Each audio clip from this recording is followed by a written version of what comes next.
Seja muito bem-vindo ao Animapex Recap, o lugar onde a gente disseca as histórias mais complexas e os relacionamentos mais intensos do mundo dos animes para que você não perca nenhum detalhe importante. Você já parou para pensar por que alguns casais de anime despertam tanto ódio na comunidade, enquanto, no fundo, todo mundo continua assistindo cada episódio como se a vida dependesse disso? O amor e o ódio caminham lado a lado, e no gênero do romance, essa linha é ainda mais tênue.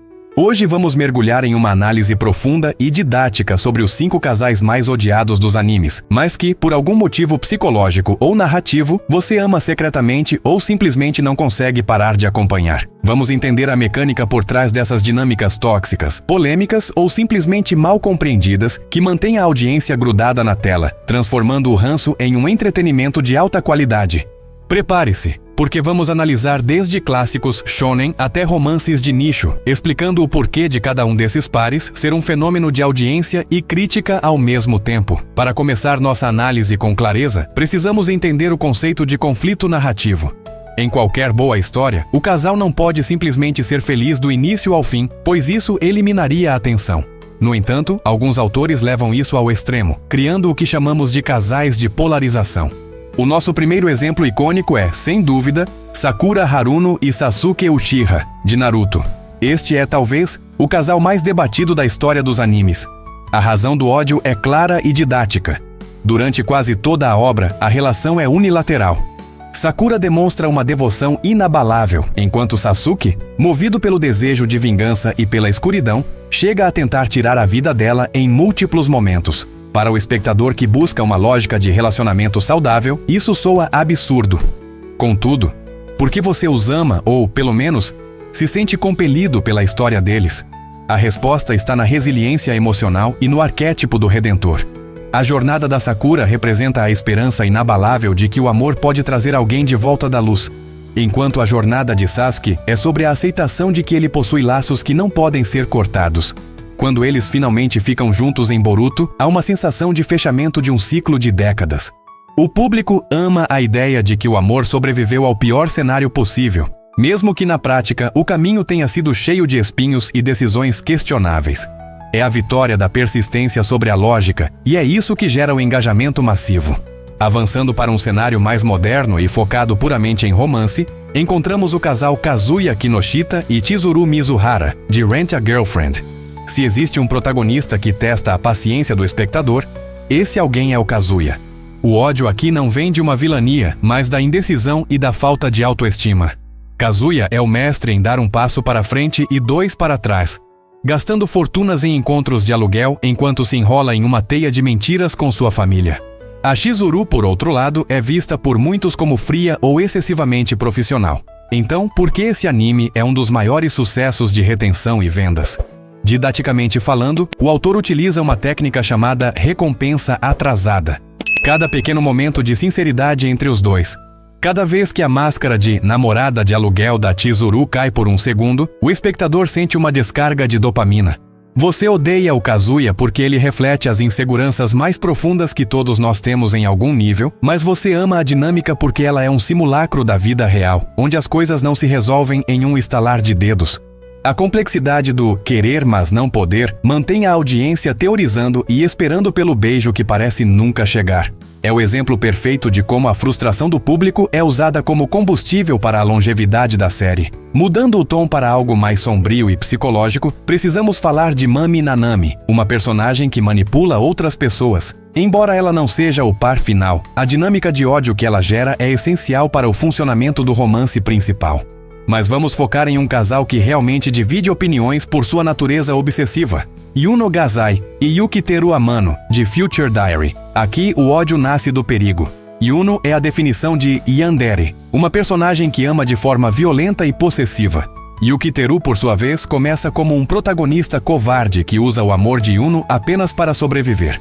O público muitas vezes detesta a toxicidade extrema dessa união. No entanto, o motivo de você amar esse casal é o espetáculo do caos. A relação deles não segue as regras sociais. Ela é uma metáfora exagerada para o amor que tudo suporta, levado ao nível doentio. A clareza narrativa aqui é que, sem a obsessão de Yuno, o protagonista morreria no primeiro episódio. O espectador fica fascinado pela proteção absoluta, mesmo que ela venha acompanhada de um rastro de sangue. É o prazer culposo de ver uma devoção que não conhece limites, transformando o ódio pela psicopatia em admiração pela lealdade absoluta, por mais distorcida que seja. Dentro dessa lógica de relacionamentos complicados, entramos no território dos animes clássicos com um casal que definiu o termo tsundere, Louise e Saito, de Zero no Tsukaima. O ódio direcionado a esse casal geralmente foca no comportamento abusivo de Louise, que chicoteia, explode e humilha Saito constantemente sob o pretexto de ele ser seu familiar ou servo. Para os padrões modernos, essa dinâmica é extremamente problemática.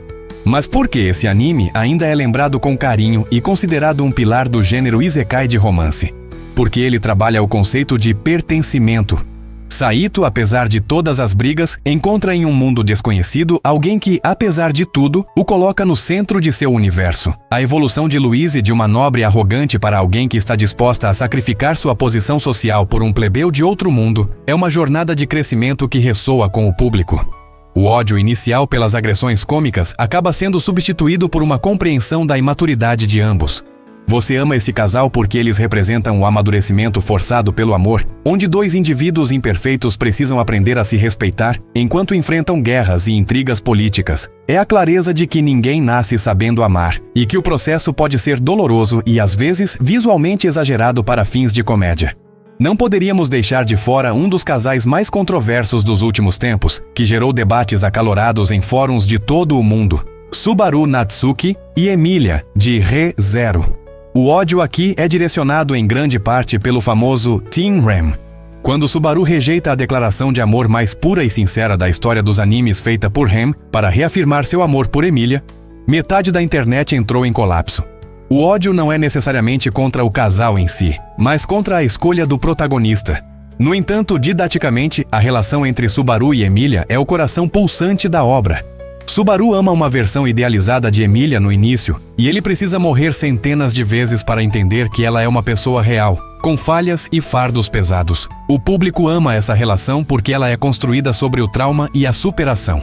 Cada vez que Subaru volta da morte, ele está tentando ser alguém melhor para ela. Emilia, por sua vez, oferece a Subaru a aceitação que ele nunca teve em seu mundo original. O ódio pela escolha errada é, na verdade, um testemunho de quão bem os personagens foram escritos. Se você não se importasse, não odiaria. A paixão do público é o que mantém Re:Zero no topo, provando que um casal odiado por muitos pode ser a âncora emocional que torna a história épica e inesquecível. Ao analisarmos todos esses exemplos, percebemos um padrão claro que explica o sucesso desses casais odiados. O segredo está na humanidade exacerbada. Personagens que cometem erros, que são egoístas, que são obsessivos ou que simplesmente fazem escolhas que nós, do lado de cada tela, achamos estúpidas, são personagens que geram identificação. O ser humano é complexo e as relações raramente são linhas retas de felicidade constante. Quando um anime apresenta um casal como o de Domestic Girlfriend, Natsuo, Rui e Hina, o ódio atinge níveis estratosféricos devido ao tabu e à confusão sentimental. Mas o engajamento é proporcional ao escândalo. Nós amamos odiar esses casais porque eles nos permitem explorar emoções intensas sem os riscos da vida real. Eles funcionam como um laboratório social onde testamos nossos próprios valores. Eu perdoaria o Sasuke? Eu teria a paciência da Chizuru? Eu morreria pela Emilia? A clareza narrativa desses animes reside em transformar o conflito interpessoal no motor da trama. Sem a teimosia de um ou a falha de outro, a história estagnaria. Por exemplo, em Toradora, o casal Taiga e Ryuji começa com o ódio mútuo e uma aliança para conquistarem outras pessoas. Taiga é agressiva e muitas vezes injusta com Ryuji. O público que prefere relacionamentos calmos pode detestar o temperamento dela, mas a evolução do cuidado doméstico para o amor romântico é feita com uma maestria que torna impossível não torcer por eles no final. O ódio inicial é apenas a fundação para uma construção emocional muito mais sólida. É didático observar como os roteiristas usam o defeito do personagem como a característica que o par romântico vai aprender a amar ou ajudar a mudar. Isso cria um arco de personagem completo, algo que casais perfeitos desde o primeiro episódio raramente conseguem ter. Outro ponto fundamental é o papel da nostalgia e do contexto cultural. Muitos casais que hoje são vistos com ressalvas foram criados em épocas onde certos tropos narrativos, como o puxão de braço ou a perseguição amorosa, eram vistos como sinais de paixão ardente. Ao revisitarmos esses animes clássicos, o ódio surge de um choque de gerações, mas o amor permanece pela memória afetiva e pela força da narrativa em si. O casal Inuyasha e Kagome é um exemplo clássico. As brigas constantes e a indecisão de Inuyasha entre Kagome e Kikyo irritam profundamente muitos fãs. Mas a jornada através das eras, o crescimento mútuo e a forma como um completa as lacunas da alma do outro explicam por que eles são um dos casais mais icônicos de todos os tempos. O conflito não é um erro de escrita, é a própria essência do desenvolvimento deles. Portanto, quando você se pegar xingando um protagonista por ser lerdo ou uma heroína por ser difícil demais, lembre-se, você está exatamente onde o roteirista quer que você esteja. O ódio é uma forma de investimento emocional. Se você não sentisse nada, você simplesmente desligaria o vídeo ou pararia de ler o mangá. O sucesso desses canais de recap, como o nosso, deve-se ao fato de que essas histórias nos dão o que falar. Nos dão o que debater e, acima de tudo, nos fazem sentir algo forte. O amor perfeito é bonito de se ver, mas o amor odiado, cheio de falhas, voltas e reviravoltas, é o que realmente define a cultura otaku e mantém os animes de romance como um dos gêneros mais assistidos e comentados do mundo. Em resumo, os casais que amamos odiar são espelhos amplificados das nossas próprias complicações. Eles nos ensinam sobre perdão, sobre limites e sobre a natureza caótica do coração humano, seja através da redenção de um vilão, da superação da timidez extrema ou da aceitação de uma escolha difícil. Esses relacionamentos moldam a forma como consumimos histórias. Eles provam que no mundo da ficção, a perfeição é chata e o erro é o que nos conecta. A próxima vez que você vir um casal polêmico em um novo anime da temporada, tente observar qual lição ou qual gatilho emocional ele está tentando acionar em você. Provavelmente você descobrirá que o seu ódio é apenas a camada superficial de um profundo interesse pela jornada daqueles personagens. Chegamos ao fim de mais uma análise detalhada aqui no Animapex Recap. Esperamos que este mergulho nos casais mais polêmicos tenha trazido uma nova perspectiva sobre por que essas histórias funcionam tão bem, mesmo quando nos deixam com os nervos à flor da pele. Entender a estrutura por trás do romance nos animes nos ajuda a apreciar ainda mais o trabalho dos roteiristas e a complexidade dos nossos personagens favoritos. A ficção é o lugar onde podemos explorar o impossível, o proibido e o complicado. E esses casais são os melhores guias para essa exploração emocional. Se você gosta de entender o que acontece por trás das cenas e quer continuar acompanhando resumos e análises que vão direto ao ponto, sem enrolação e com foco total na história, você está no lugar certo. Gostou de relembrar esses casais e entender a psicologia por trás de tanto ranço e amor? Então, não perde tempo, se inscreve no canal e ativa o sininho de notificações para não perder nenhum dos nossos próximos recaps e análises épicas. Comenta aqui embaixo, qual desses casais você mais odiava e acabou amando? Ou tem algum outro casal que todo mundo ama, mas você não suporta? Queremos saber a sua opinião para trazer mais conteúdos que você realmente quer ver.